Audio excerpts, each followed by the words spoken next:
The diner off Route 17 in South Carolina was called Betty's Family Restaurant, and it had been serving travelers and locals for 42 years. The walls were decorated with American flags and photos of soldiers from every war since World War II. Betty Hutchins, who'd opened the place in 1982, believed in honoring those who served. Her own brother had died in Vietnam, and she'd made it her mission to make sure veterans felt welcome in her establishment. On a Saturday morning in May, the breakfast rush was in full swing. Families occupied the booths, truckers sat at the counter, and the sound of conversation and clinking silverware filled the air. In a booth near the back sat Walter Freeman, 73 years old, wearing a faded Vietnam veteran's cap and a jacket with unit patches. He was eating scrambled eggs and reading the newspaper, minding his own business, the way he'd done every Saturday morning for the past 5 years. Walter was a quiet man who lived alone in a small house on the edge of town.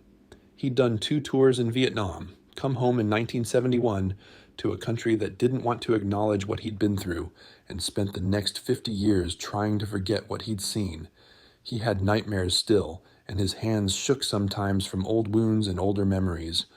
But he'd built a decent life, worked as an electrician for 30 years, raised a daughter who now lived in Atlanta, buried his wife 3 years ago. He was a regular at Betty's, always polite, always tipped well, never caused trouble. At the booth behind, Walter sat 3 college-aged kids, probably home for the summer. 2 boys and a girl, all wearing expensive clothes and carrying the kind of confidence that came from never having struggled. They'd been loud since they arrived, making the other diners uncomfortable with their profanity and their disrespect toward the waitress. Betty, now in her 60s but still running the place herself most days, had already warned them once to keep it down. They'd ignored her. Walter was trying to ignore them too, focusing on his newspaper and his coffee. But then he heard one of the boys say, loud enough for half the restaurant to hear, "Look at that old man in the Vietnam hat." Probably one of those baby killers we learned about in history class. Walter's hands tightened on his newspaper. He didn't turn around. The other boy laughed. "My professor said Vietnam vets were all either drafted losers or psychos who wanted to kill people. Said the war was completely unjust, and anyone who fought in it was complicit." "Must suck to be that old and know you were on the wrong side of history," the girl added. Walter set down his newspaper carefully. His hands were shaking now, but not from age or old wounds, from rage and hurt and the kind of pain that came from being judged by people who'd never seen war, never lost friends, never had to make impossible choices in impossible situations. He stood up slowly and turned to face the 3 kids. "You want to say that to my face?" The boy who'd spoken first, a tall kid with styled hair and an expensive watch, smirked. "I don't need to say it to your face. Everyone knows it's true. Vietnam was a mistake, and you were part of it." "You don't know anything about it," Walter said, his voice quiet but hard. "You weren't there. You didn't see what we saw. You didn't lose the friends I lost. Because you were fighting an illegal war for imperialism," the other boy said, like he was reciting from a textbook. "You signed up to kill innocent people." "I was drafted," Walter said. "I didn't have a choice. And I did my duty. I served my country." "Your country sent you to commit war crimes," the girl said. The restaurant had gone silent. Every conversation had stopped. Every eye was on the confrontation. Betty was moving from behind the counter, her face dark with anger, but Walter held up his hand to stop her. "I'm not going to argue with you," Walter said. "You've already made up your minds based on what some professor told you. But I'll say this. I did things I'm not proud of. War is hell, and nobody comes back clean. But I also saved lives. I pulled wounded men from burning helicopters. I gave my canteen to dying enemy soldiers. I did what I could to stay human in an inhuman situation, and I've spent 50 years living with the consequences of what I had to do." "That's just justification for—" the tall boy started, but Betty cut him off. "That's enough," she said, her voice sharp as broken glass. "You 3 are done here. Get out of my restaurant." "We haven't finished our food." "I said get out, now, before I call the police and have you removed." The 3 kids looked shocked, like they couldn't believe they were being kicked out for expressing their opinions. But something in Betty's face told them she wasn't bluffing. They stood up, leaving money on the table, and headed for the door.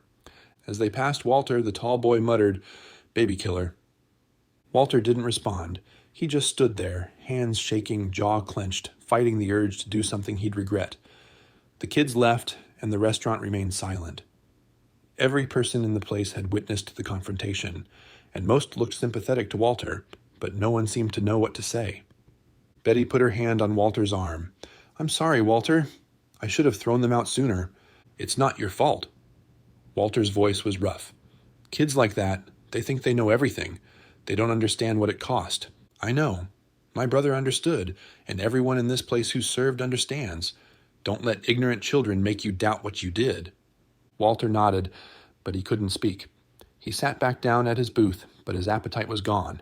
The eggs had gone cold, and his hands were shaking too badly to hold his coffee cup. He felt exposed, judged, reduced to nothing more than a historical footnote that people could condemn without understanding. He was about to leave when he heard it, the sound of motorcycles. A lot of motorcycles. The rumble grew louder, filling the air, and through the diner's front windows, Walter could see them arriving. Dozens of bikes, maybe more, all pulling into the parking lot in formation. The riders dismounted and started walking toward the restaurant. They wore leather vests and patches, the kind that identified them as members of various motorcycle clubs. Walter recognized some of the patches: Patriot Guard Riders, Rolling Thunder, Combat Veterans, Motorcycle Association, Legion Riders, all veteran organizations, all men and women who'd served. They kept coming. 50 riders, 100, more.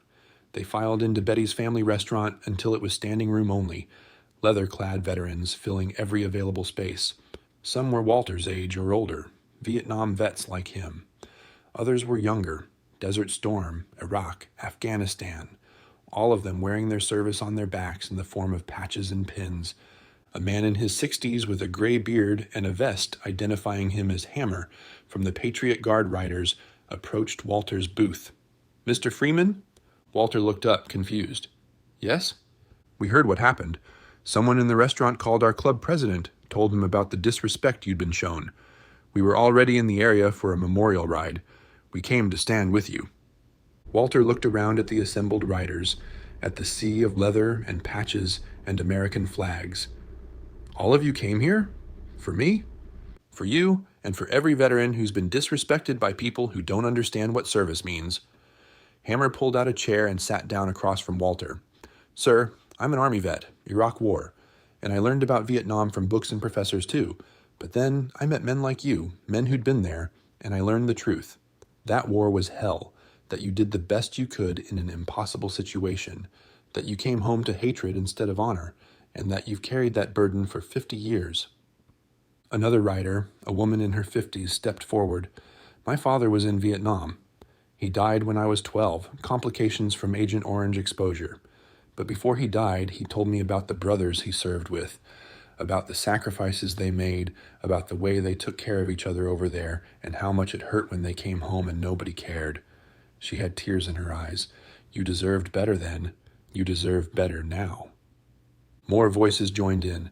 Vietnam vets sharing their stories, younger vets expressing their respect for those who'd come before them, all of them united in the belief that Walter Freeman, and every veteran like him, deserved to be honored, not harassed.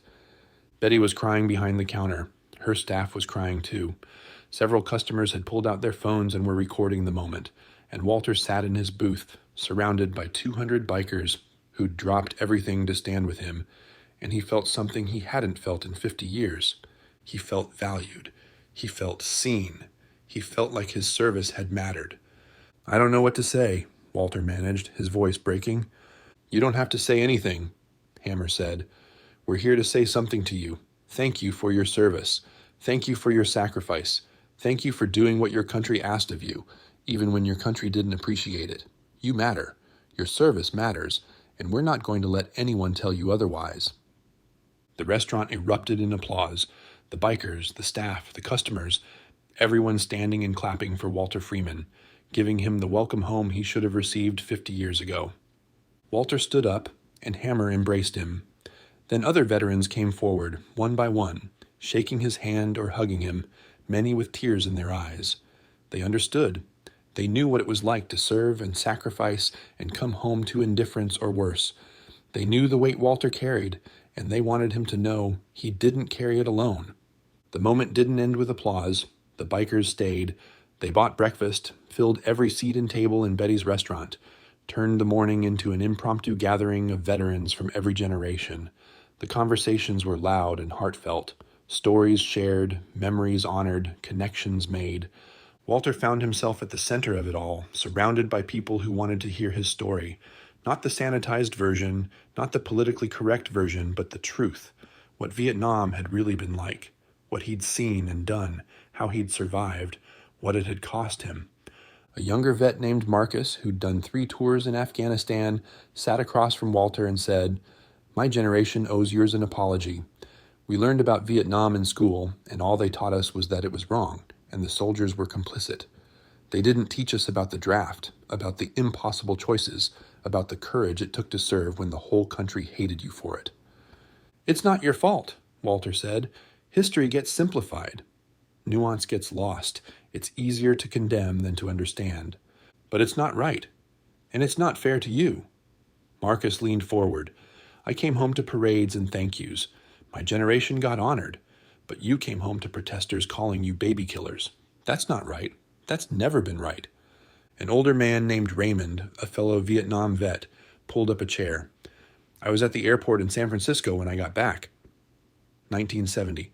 Had protesters throw things at me, call me a murderer. I was 19 years old, and I'd just spent a year watching my friends die. That was my welcome home." He looked at Walter. "But today, right now, this is the welcome home I should have gotten. We all should have gotten." The stories kept coming. Veterans sharing their experiences, their pain, their pride, their regret, creating a space where truth could be told without judgment, where service could be honored without pretending war was anything other than hell. Betty brought out coffee and pastries on the house, refusing payment from any of the veterans. "My brother would have been part of this if he'd lived," she said, her voice thick with emotion. "This is for him. This is for all of you." Around noon, a local news crew showed up, having heard about the gathering. They wanted to interview Walter, to tell the story of the harassment and the bikers who'd come to support him. Walter was reluctant at first. He wasn't looking for attention, but Hammer encouraged him. "This story needs to be told," Hammer said. "Not for you personally, but for every veteran who's been disrespected. People need to see that there are consequences for treating veterans like they don't matter. And they need to see that the veteran community takes care of its own." Walter agreed to the interview. He sat down with the reporter, a young woman named Ashley, who admitted she didn't know much about Vietnam but wanted to learn. Walter told her about the harassment, about the kids who'd called him a baby killer, about how it had felt to be judged by people who'd never experienced war. "How did you feel when the bikers arrived?" Ashley asked. Walter's eyes filled with tears, like I wasn't alone anymore. Like maybe my service had mattered after all. These people, these veterans from every generation, they dropped everything to come stand with me. That's brotherhood. That's what it means to serve. You never leave a man behind, even 50 years later. Ashley also interviewed several of the bikers, capturing their perspectives on why they'd come, what it meant to stand with fellow veterans, how important it was to honor those who'd served before them. Hammer's interview was particularly powerful. People think motorcycle clubs are all about rebellion and lawlessness. But veteran motorcycle clubs, we're about service, about honor, about taking care of our brothers and sisters. When we heard that a Vietnam vet was being disrespected, we didn't hesitate. We got on our bikes and we came. That's what you do. That's the code. The news story aired that evening and went viral by the next morning. Millions of people watched the footage of 200 bikers filling a diner to support one elderly veteran. The comments were overwhelmingly supportive, with people praising the bikers and condemning the college students who'd harassed Walter. But the story also sparked a larger conversation about how Vietnam veterans had been treated, about the long-term effects of coming home to hostility instead of honor, about the need to separate opposition to war from respect for those who fought in it. Walter's phone started ringing with interview requests from national news outlets, but he declined most of them. He'd told his story. That was enough. He didn't want to be a celebrity. He just wanted to be acknowledged as someone who'd done his duty and deserved basic respect. The 3 college students who'd harassed Walter were identified through social media. Someone in the restaurant had photographed them, and they faced immediate backlash. Their university issued a statement condemning their behavior and requiring them to attend a seminar on respectful dialogue and veteran issues. Their families were embarrassed, and the students themselves issued public apologies, though Walter never saw them and didn't particularly care. What mattered more were the letters he started receiving, hundreds of them, from veterans and military families across the country, thanking him for his service, sharing their own stories, expressing solidarity. Vietnam vets who'd experienced similar harassment, younger vets who wanted Walter to know they understood what his generation had sacrificed, Gold Star families who'd lost loved ones and wanted Walter to know those sacrifices hadn't been forgotten. Walter read every letter. He cried over some, smiled at others, felt a weight lifting that he'd carried for half a century. The weight of being unappreciated, the weight of being judged and found wanting by people who'd never walked in his shoes. One letter in particular moved him. It was from a college professor who taught history, who admitted that he'd been teaching about Vietnam in a way that implicitly condemned the soldiers who'd fought there. Your story made me realize I was perpetuating the same kind of disrespect those students showed you, the professor wrote. I've changed my curriculum. I'm now teaching about the complexity of the war, about the draft, about the courage it took to serve even when the country turned against you. Thank you for helping me see my mistake. Walter wrote back to that professor, thanking him for his willingness to change, for recognizing that historical judgment needed to include empathy and context. It felt like maybe, finally, the narrative around Vietnam veterans was starting to shift. 2 weeks after the incident at Betty's, the veteran motorcycle clubs organized a formal event to honor Walter and all Vietnam veterans. They called it the Rolling Thunder Appreciation Ride, and it was held in the center of town. Over 500 motorcycles participated, riders coming from across the Southeast to be part of it. The ride started at Betty's restaurant, where Walter stood on the front steps and waved as the motorcycles rolled past, one by one, each rider saluting him. Some riders had tears streaming down their faces. Some carried flags. Some wore patches honoring fallen brothers. All of them were there to say what should have been said 50 years ago. Welcome home. Thank you. Your service mattered. The procession rode through town to the local Veterans Memorial, where a ceremony was held. Local officials spoke, including the mayor and a state representative. But the most powerful moment came when Raymond, the fellow Vietnam vet who'd been at the restaurant that day, stood up to speak. We came home from Vietnam to a country that was ashamed of us, Raymond said, his voice carrying across the crowd. We were spit on, called killers, told we were criminals, and we internalized that shame. Many of us spent decades feeling like we'd done something wrong just by serving our country. He looked at Walter, who was sitting in the front row. But we didn't do anything wrong. We answered the call. We served. We fought. We sacrificed. And we deserve to be honored for that, not condemned. What happened to Walter at that restaurant 2 weeks ago was wrong. But what happened after? 200 veterans showing up to stand with him. That was right. That was the welcome home we all deserved. The crowd erupted in applause. Walter stood, and Raymond embraced him, and cameras captured the moment. 2 old soldiers finally getting their welcome home. After the ceremony, there was a barbecue at the VFW Hall. Walter was surrounded by well-wishers, veterans, and civilians alike, all wanting to shake his hand or hear his story or just be part of the moment. He was exhausted but happy, feeling more connected to his community than he had in years. His daughter, Christine, had driven up from Atlanta for the event. She found him during a quiet moment and pulled him aside. Dad, I've never seen you like this. You're smiling. Really smiling. I feel lighter, Walter admitted. Like I can finally let go of some of the weight I've been carrying. These people, they see me. They understand what I went through, and they don't judge me for it. I wish Mom could have seen this, Christine said. She always said you needed to connect with other vets, but you were too stubborn. I was ashamed. I didn't want to talk about the war. I didn't want to remember. Walter looked at the gathering, at the bikers and veterans eating and laughing and sharing stories. But this is healing. This is what I needed. Better late than never, Christine said, hugging her father. In the months that followed, Walter became active in the veteran community in a way he never had before. He joined the local VFW, started attending Patriot Guard Riders events, even bought a motorcycle so he could ride with the club sometimes. At 73, he learned to ride for the first time, taking the safety course and getting his license, determined to be part of this brotherhood that had shown him such kindness. He also started speaking at schools, invited by teachers who wanted students to hear directly from a Vietnam veteran. Walter was nervous at first. Public speaking wasn't his thing, but he found that young people were genuinely curious when he presented the war as complex and human, rather than simply right or wrong. He told them about being drafted at 19, about the terror of combat, about losing friends, about the moral ambiguity of trying to stay human in inhumane conditions. He told them about coming home to hostility, about carrying shame and guilt for decades, about the PTSD that still woke him up at night. And he told them about the day at Betty's restaurant, about the harassment and the 200 bikers who'd showed up, about the healing that had come from being seen and valued.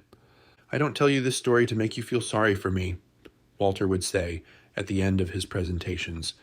"I tell you so you understand that veterans are human beings with complex experiences. We're not heroes or villains. We're people who served our country and did our best in difficult situations. And we deserve to be treated with respect, even if you disagree with the wars we fought in. You can oppose war and still honor warriors. That's not a contradiction. That's basic human decency."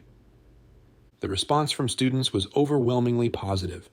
Teachers reported that Walter's presentations changed the way students thought about veterans and war.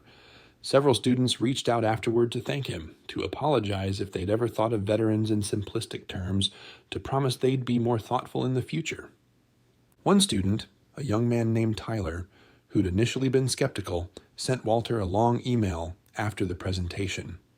"I used to think Vietnam vets were either victims of the draft who deserved pity or volunteers who deserved condemnation," Tyler wrote. "But after hearing you speak, I realize how naive that was. You're just a person who got caught up in something bigger than yourself and did your best to survive with your humanity intact. That takes courage. Thank you for helping me see that." Walter printed that email and kept it in his wallet, a reminder that minds could be changed, that understanding could replace judgment, that his story mattered. On Memorial Day, a year after the incident at Betty's, the veteran motorcycle clubs organized another ride, this time specifically to honor fallen Vietnam veterans. Walter rode with them, his new motorcycle rumbling beneath him, feeling the wind and the freedom and the brotherhood that came from riding with people who understood him. The ride ended at the Vietnam Veterans Memorial Wall in Washington, D.C. The clubs had organized a multi-state convoy that grew larger as it traveled north. By the time they reached D.C., over 2,000 motorcycles were part of the procession. Walter stood in front of the wall, looking at the names, 58,000 of them, each representing a life cut short, a family destroyed, a future erased. He found the names of men he'd served with, men whose faces he still saw in his nightmares. He traced the letters with his fingers and cried for the first time in years over their loss. Hammer stood beside him, silent and supportive. When Walter was ready, Hammer said, "They didn't die for nothing. They died for each other, for their brothers. That's the only meaning war ever has. The people you fight beside, the people you die for." "I wish they were here to see this," Walter said, "to see that we're finally being honored, that people are finally understanding what we went through. They know. Wherever they are, they know." Hammer put his hand on Walter's shoulder, "And they're proud of you. For surviving, for telling the story, for making sure the next generation understands." That evening, at a hotel in D.C., the veteran clubs held a banquet to honor Vietnam veterans who'd made the ride. Walter was asked to speak, and he stood in front of 300 people and told his story one more time. But this time, the focus wasn't on the harassment. It was on the healing. On the way, 200 bikers showing up to support him had changed his life. On the friendships he'd made, the community he'd found, the peace he'd discovered. On the way speaking, his truth had freed him from decades of shame and silence. "I spent 50 years thinking my service didn't matter," Walter said, "thinking I was a mistake or a villain or something to be ashamed of. But you all showed me that I was wrong. My service mattered. Your service mattered. We all mattered. And I'm grateful beyond words that I got to learn that before it was too late." The room erupted in applause, and Walter felt the same swell of emotion he'd felt that day at Betty's restaurant, the feeling of being seen, of being valued, of mattering. After the banquet, Walter called his daughter. "I want you to know something," he said. "I'm happy. For the first time in a long time, I'm genuinely happy. I found my people. I found my purpose. And I'm okay now." Christine cried on the other end of the line. "I'm so glad, Dad. Mom would be so glad too." Yeah, she would. Walter Freeman lived another 8 years after that day at Betty's restaurant. They were good years, filled with purpose and community and joy. He rode with the motorcycle clubs, spoke at schools, mentored younger veterans who were struggling with their own transitions. He became a fixture at veteran events, always willing to share his story, always ready to listen to others share theirs. When he died peacefully at 81, his funeral was attended by over 1,000 people. Bikers from across the country came to pay their respects, forming a motorcycle escort that stretched for miles. They honored him the way he deserved to be honored, as a veteran, as a brother, as a man who'd given his youth to his country and spent his later years making sure other veterans knew they mattered. At the funeral, Hammer gave the eulogy. Walter Freeman was harassed at a restaurant for wearing his Vietnam veteran's cap, and 200 bikers showed up to stand with him. That moment changed Walter's life, but it also changed all of us. It reminded us why we do this work, why we ride, why we honor, why we stand up for veterans who've been forgotten or disrespected. He looked out at the assembled crowd. Walter taught us that it's never too late for healing, never too late to be seen, never too late to find your people and your purpose. He was 73 when we met him, carrying 50 years of pain and shame, but he let that go. He joined us, rode with us, laughed with us, lived with us, and in doing so, he showed us what true courage looks like. It's not just courage to fight in a war.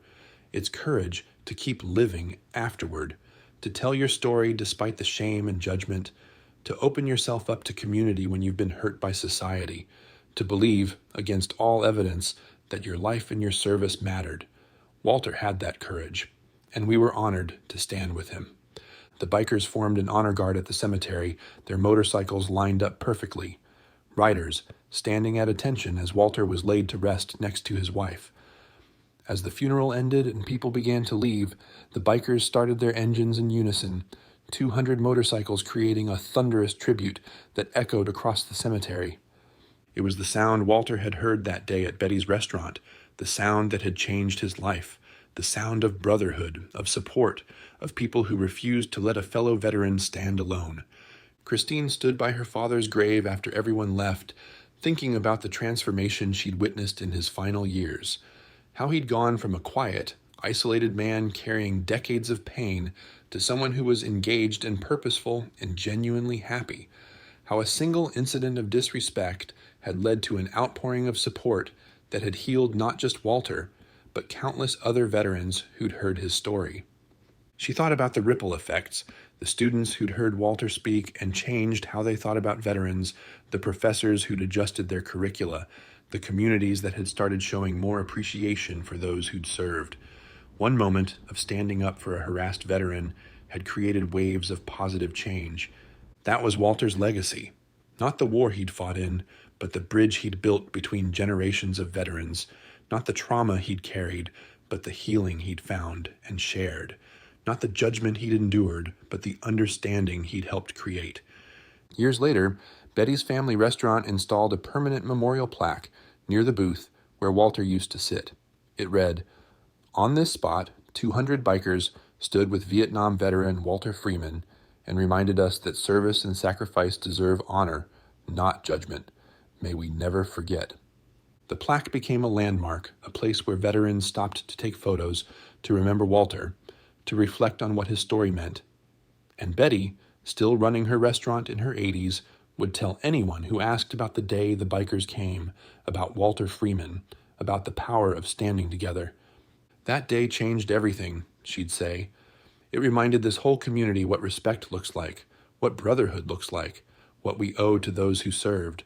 Walter was harassed for wearing his cap, and 200 bikers walked through that door and said, 'Not on our watch.'